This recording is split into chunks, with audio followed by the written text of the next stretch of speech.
On this episode of Lapeef, Let's Talk. The man of the house, he digs, he gets the biggest piece of meat, whatever he wants, the man gets that first. But what I was saying as far as in my family, for a moment in time, I was raised with a single mother and I had brothers. And I was taught that my brothers ate first and I had to serve my brothers. So it was me and my mom cooking and I had to give them their plates first. And so my brothers was always eating first before me, like a man. And my mom taught me how to serve, cook, and put their plates down first and let them eat and enjoy. So, yeah, since we're talking about the truth hurts, I want to ask you guys, the ladies, a hypothetical question. I'm going to start with you, Kay. So let's just say that you're a single mother of 3 kids, right? You got a 16-year-old daughter. You have a 12-year-old daughter, and you have a 7-year-old son. That's a fleet. That ain't just 3. That's a whole fleet, bro. All right, so you're a single parent, right? And you're cooking dinner, cooking steak that night. Who gets the biggest steak? My man. Y'all said you're single Wait. parent. So, single. So yeah, you're a single parent. Sorry. You have 3 children, right? You have a 16-year-old daughter, you have a 12-year-old daughter, and you have a 7-year-old son. Who gets the biggest piece of steak? Juicy. Probably the 7-year-old son. I'm so proud of you, Kay. Kim, I am incredibly proud of you. I'm gonna ask you the same question. 7-year-old son. Don't be proud. Anton, I get the biggest steak. You said what? Who get the biggest steak? I do. I get the biggest steak. Okay. Courtney, you. I'm going to agree with Kay on this one. Oh, what? Courtney, what's going on? Oh, you okay? Yes, I understand that the 7-year-old can't eat that much, but I just wanted to kind of get you guys' thoughts on it. Kay, can you explain to me as to why the 7-year-old son would get the biggest piece of steak? I mean, granted that he's going to eat it all. You're saying even though he's not going to eat it all? Yeah, even though he's not going to eat it all. Just tell me why you thought first the 7-year-old son. Because I feel like, so first of all, he's 7 and he's still growing. So I want him to have the more food, you know. And I also would like to instill in him like that just happiness that he would feel by getting the most or the biggest. Okay. I think those types of things are really important for little kids and especially little boys. So, you know, there's no right or wrong answer here. I'm just asking a question. Yeah, so, I know. You know, don't listen to Anton. You know, don't let him sway you. I'm not listening to Anton. No, I'm not talking about you. I'm not. Oh, okay. Kim, can you explain to me as to why you would get the biggest piece of steak? You know, I was sort of kidding, but for me, it would go to whoever wanted the biggest piece. Look at she's so uncomfortable right now. No, I'm good. Answer the question. A 7-year-old boy, I would not, you know, give the biggest piece to him. Well, okay, let me ask you this: Who would get their plate first? Maybe that's a better question. Who would get their plate first? You know, it's that's not the way that we did things growing up, where someone got a plate first. We sat at the table, and if I had that many children, we're sitting at the table with plates at the table and the food in the middle, and you get your own food. Like, you see what's wrong with society, JR? You see this idea of serving people individually is odd to me. It's not what I grew up on, sitting at a rectangular table with my parents on each end and the kids in the middle, and the food was in the middle of the table, and we set the table with the plates, and that's how she went all around it. Okay. She went all around. So I'm saying if I had that many children, that's how we. Right. Why would I serve anyone when they can serve themselves? Kim, I'm asking another question. Okay, let's just say that the 7-year-old son and the 12-year-old daughter are fighting for the seat. who's going to get that seat?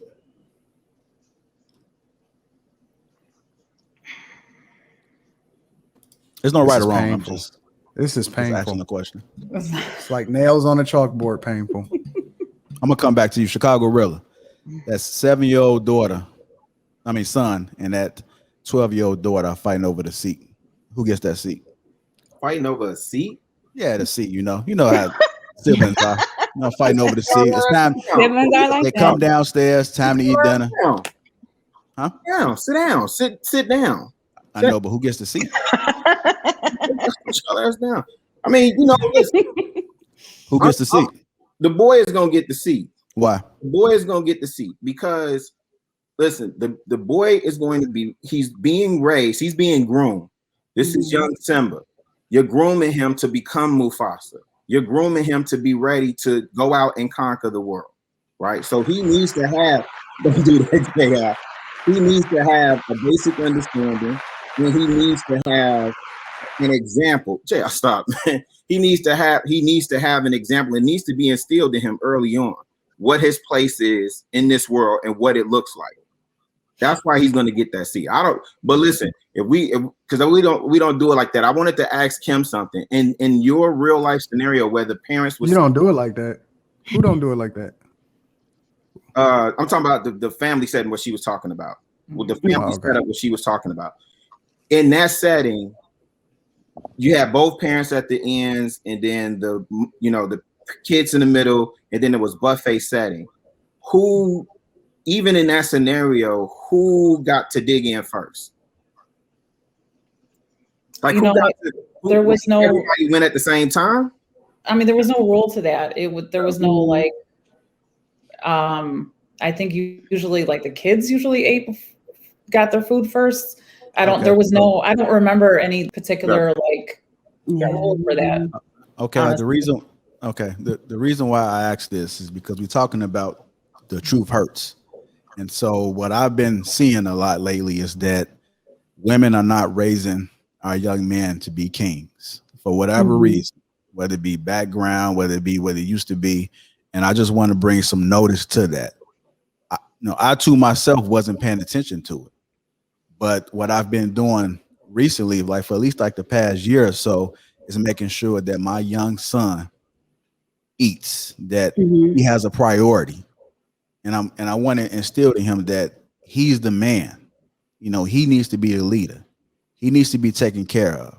Now, I'm not going to have him do anything crazy or like malicious to his sister, but I think that women, especially women that's in a single parent household, they don't know how to raise our young men properly. And that's the reason why I wanted to bring it up. We got to have those tough conversations. Our women and even men have to understand the importance of making sure that young man is raised to be a king. Yeah. And so that's the point. It wasn't like a right or wrong. And I'm not going to bash because some people honestly don't know. And I didn't take it as though, and to me, it sounded like you really, didn't know. It was really just, what? What you think she knew? Come on, you got Kay, who is incredibly intelligent. She knows exactly what she's doing in every conversation. She is not to be slighted in anything. Kay, and I don't know Kim, but I'd like to think that she's pretty intelligent based off of her answers so far in this conversation. And I think this is the Kim from the Facebook group. Am I wrong or am I right? You're right. Okay, so we understand what really? It is. Are you a feminist, Kim?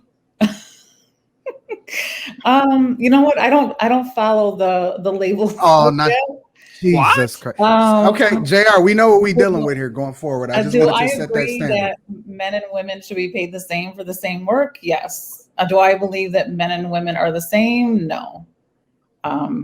So I got it. It's hoodie season. It's hoodie season. It's not quite summer yet. It's hoodie season, JR. Let's get it, bro. Yeah. Well, I'll Courtney, say this. Yeah, Courtney, I'm gonna go ahead and get your thoughts. I kind of have an idea what your answer is based on it, but I just want to highlight the point. But go ahead. Yeah. Well, if we're talking about buffet, the man of the house, he digs, he gets the biggest piece of meat, whatever he wants, the man gets that first. But what I was saying as far as in my family, For a moment in time, I was raised with a single mother and I had brothers, and I was taught that my brothers ate first and I had to serve my brothers. So it was me and my mom cooking, and I had to give them their plates first. And so my brothers was always eating first before me, like a man. And my mom taught me how to serve, cook, and put their plates down first and let them eat and enjoy. So it might be a Southern thing too. Did you, Courtney, when that happened, did you feel any less like, did you feel subservient? Did you feel like dominated? Did you feel No, on? I didn't know any better. That's how I was raised. Oh, so, being raised, and that has continued on. So if I go for Thanksgiving, my stepdad, he cuts it and he gets his own, and then, we follow suit. So that's just how I was raised. Well, since we're still talking about the truth right now, I just want to speak on these women that are giving opinions in their upper 30s. Some have no kids, some do have kids. They're single and they're not married. I'm gonna say it again. They're single and they're not married, but they're giving opinions about everybody else. Just doesn't add up to me. Let's speak on it. Briefly speak on this. Start with you, Chicago Real. I seen you. Yeah, I like this new JR. I like this new JR that's talking more. It's giving me life. I think in the society that we in, man, everybody feel like they got an opinion on something. Everybody is speaking on something, and then the other part of it is you get people in the echo chamber, and you get people validating and pom-pom and cheerleading, and then you got a whole chorus of people saying the same thing.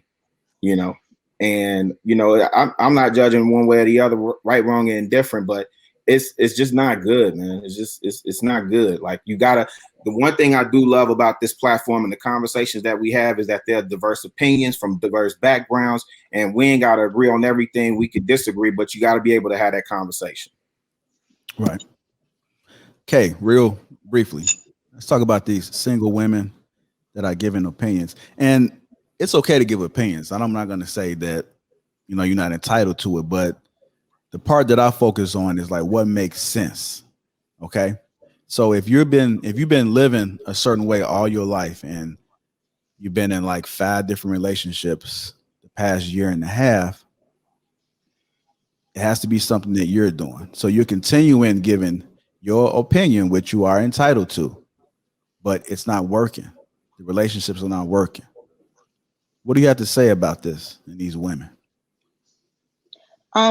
So women in their upper 30s that have many failed relationships or whatever the case may be, they give a lot of advice. I think that sometimes in my position, because I'm not in my upper 30s, and I haven't made a lot of those choices earlier in life, like having kids and all this stuff. Like, I've been very intentional. So I think sometimes women in their upper 30s, like in my personal experience, feel that they need to be telling me something, but it's more so a projection of the things that have happened in their lives that they wish they may have not done. So, I mean, it happens. People do it. I don't take it personally or feel any kind of way about it. It's just, I let people do cathartic things and whatever it takes to make them feel better. But if someone's, not in a better position than I am, or they've made a bunch of mistakes that I never made, like, what am I listening to you about? Kim, same question. What is going on with these women? These are the same women that hate the Kevin Samuels, hate the Antons. They even hate Courtney. Speak on this. They only hate me because they can't sleep with me. Well, these women that you're speaking of, only reason. I'm trying to understand, how do we know that they've had 5 failed relationships in a year? Well, I mean, we don't know that, but we know that they're single, that they're 35 and up, and that they're single. That's something that we do know because they openly admit it. They say, I'm single. And then you may ask them the question, okay, well, then, like, what are you bringing to your table? And they stumble. These are women that we're talking about. So looking at this panel here, I mean, that represents the women on this panel, and we give the women on this panel give their opinion, you know. Wait, you said we. So are you single? Oh, are you single? Yeah, I'm single. So, but I'm not the only one. It's gonna be so fun. It's gonna be so hilarious. In fact, I don't think any of the women here are married. So, and I mean, we're still giving our opinions though. And I agree with Kay when she said that, you know, sometimes if the advice is, you know, the lesson learned, the mistakes that you made, that there can be some value in that. And then, you know, if someone is giving me advice, it's my choice to listen or not. You know, I can take it with a grain of salt. If I'm looking at them like, well, who is she? You know, she's had all these failed relationships, and how is she going to give me advice? You know, then I just take it, like I said, take it with a grain of salt. So people are going to say what they're going to say no matter what. Okay. I think it's more on the responsibility of the person taking the advice to be smart enough to take it or not. Right. Okay. Anton, take that hat off. Take it off. No. This is gonna be so fun.